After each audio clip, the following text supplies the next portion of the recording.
आपण पाहत आहात BV महाराष्ट्र न्यूज, खबरबात महाराष्ट्राची।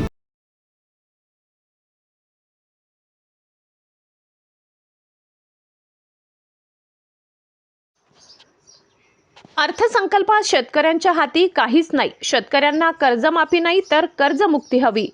राज्याचे मुख्यमंत्री देवेंद्र फडणवीस यांनी 2026-27 चा अर्थसंकल्प सादर केला असला तरी शेतकऱ्यांच्या हाती काहीच नाही। केवळ घोषणांचा पाऊस पाहायला मिळाला।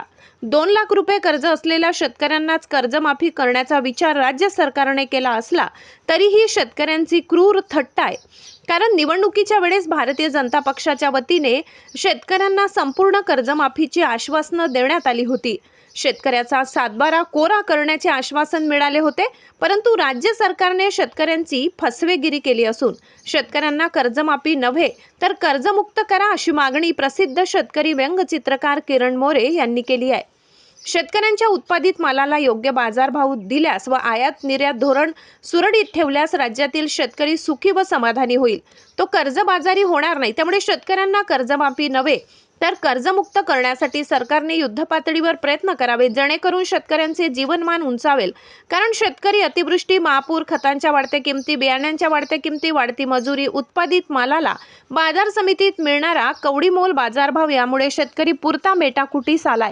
शेवटी किरण मोरे म्हणाले, शेतकरी संघटनेचे बागलाण तालुका अध्यक्ष केशव सूर्यवंशी, उपाध्यक्ष देविदास अहिरे, शेतकरी संघटनेचे नेते पोपटराव अहिरे, देवळा तालुका शेतकरी संघटनेचे अध्यक्ष माणिकराव निकम यांनीही अर्थसंकल्पावर नाराजी व्यक्त केली असून BV न्यूज महाराष्ट्राशी बोलताना ते म्हणाले की राज्याचे बजेट सादर होण्याआधी विधिमंडळात आर्थिक पाहणी अहवाल सादर केला जातो।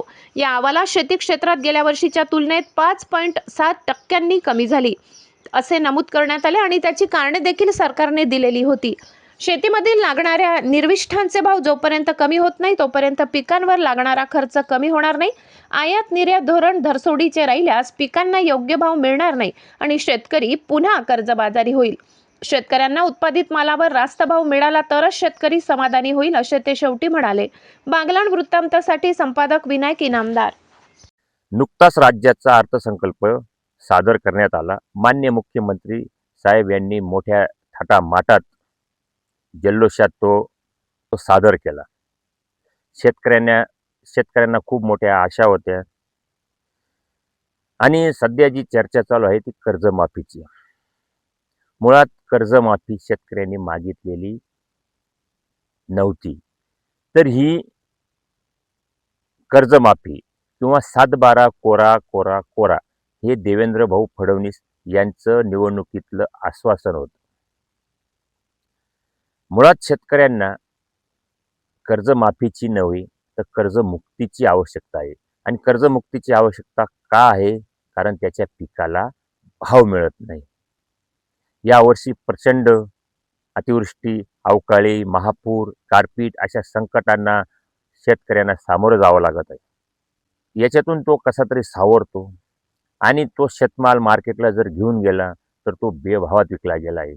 आज मका अक्षरशः 2400 रुपये हमी भाव असताना 1300 ते 1400 रुपयांनी त्याला विकावा लागत आहे।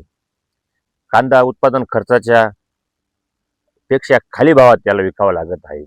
असं असताना तो कसं कर्ज फेडणार? म्हणून शेतकऱ्यांना भावांतर योजना लागू करणं हे गरजेचं होतं। मुख्यमंत्री साहेब नाशिकला आले होते, त्यांनी सांगितलं मी शेतकऱ्यांची, कांदा उत्पादकांची आणि कांद्या संदर्भात मी तातडीची बैठक घेणार आहे। कुठेही बैठक होत आहे, कधी होणार आहे याविषयी काही बोलले नाही। ज्याला कांद्यातला क माहीत नाही अशा या पाशा पटेल यांना कांदा समितीचं अध्यक्ष बनवून टाकलंय। मुळात माझी विनंती आहे मुख्यमंत्री साहेब, उपमुख्यमंत्री साहेब, तुम्ही यांना कुठेतरी बांबूच लावायला पाठवा आणि कांदा समितीवर जो एखादा कांदा उत्पादक पट्ट्यातील चांगला शेतकरी किंवा चांगला तज्ज्ञ असेल त्याला तुम्ही त्या समितीवर बसवा, कांदा उत्पादकांना न्याय द्यावा एवढी मी अपेक्षा करतो। आणि अर्थसंकल्पाविषयी जर विचारायचं झालं तर शेतकऱ्याच्या जीवनात या अर्थसंकल्पातून ना अर्थ उरला ना संकल्प उरला।